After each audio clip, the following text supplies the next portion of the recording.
Has this ever been you? Boy, do I got some information for you to absorb into your mind. I cracked the code of drawing hand. I'll tell you now.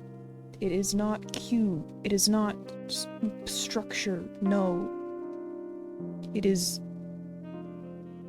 blob. You might be thinking, how could you turn this into a hand? Just think. Think for a moment. Let's do a little bit of an outline here. How may you simplify this shape? By identifying the key blob, which is the palm and other fleshy bits. Then you might be thinking, what about the fingers? Well, you have to also identify the knuckle blob. So if we take this method here and then apply it to this blob, and then make more blob per finger,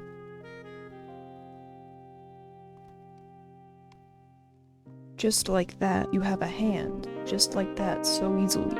A good way to get a lot of practice is just to look at your own hand. I'm looking at my own hand right now, if you can imagine, for a moment. See blob.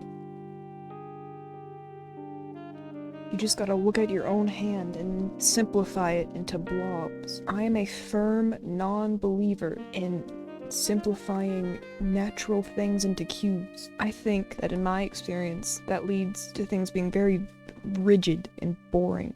It's gonna be very hard to get a natural looking thing out of a bunch of cubes, I think. Even cylinder. Your finger isn't a cylinder, it's a blob. I mean, look. Which looks more like finger? You tell me now which one looked more like finger. I think I have my answer. There's the secret. I've shared it with you. You have to use this only for good. Now that you have the method down, I have some tip and trick for you. If you're having trouble conveying the perspective of a finger that you've simplified into a weird little nub or blob or whatever, just add a fingernail. Just add a fingernail. It'll be okay. The fingernail is doing a lot of work for you here.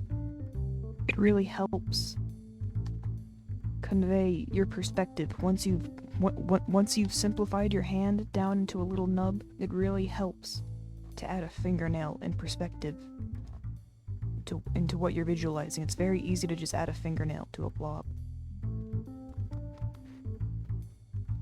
Here I didn't do a very good job, but see that? That looks so much more lifelike. And I didn't have to do any of that stupid structural business. No. I mean, even in the thumbnail. Even in my thumbnail, you can see the thumbnail. This thumbnail. This would probably be kind of weird looking if not for that thumbnail. That's probably the most structural thing I do with hands. Is I draw the fingernail in the proper perspective, and then I can kind of do whatever I want with the thumb. If I remove this fingernail, that's kind of weird looking. I'll be real, that's kind of weird looking. Bam. It's a whole new level, and I'll let you in on an even secreter secret. So listen very closely. You can do this with just about anything. You can do this with about anything. You can do this with poses. You can do this with simplifying things that you see into just weird little blobs. That's not a good example. Hold on, let me pull up a reference. Grizzly bear. Grizzly bear.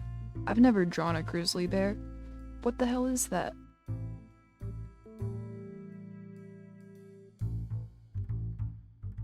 Maybe this is a bad example. Maybe not with grizzly bear. But, I mean, see how easy I simplified that, though? That was no trouble at all for me. For little old me, that was no trouble at all. Dumb.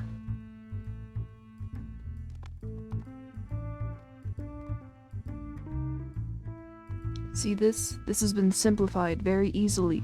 I used no structure here. Only trying to force my brain to see this anatomy as blobbish as possible. I mean, I could render this out, and then it would just be, it would be perfectly fine. You know, it's a quick pose used with blob engineering, you know? So, what did we learn today? We learned to simplify, don't overcomplicate. And we learnt,